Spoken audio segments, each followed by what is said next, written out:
tette mindazt, amit kellett. Hagyta, hogy a kezeit a keresztfához szegezett, hogy a tövésből font koszorult koronát a fejére tegyék.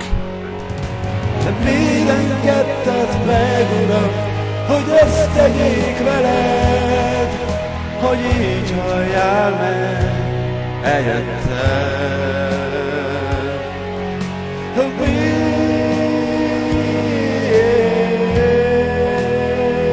Miért, hogy így halljál meg a kereszten, hogy meggyalázzanak, hogy meggyalázzanak, hogy kicsit folyjanak.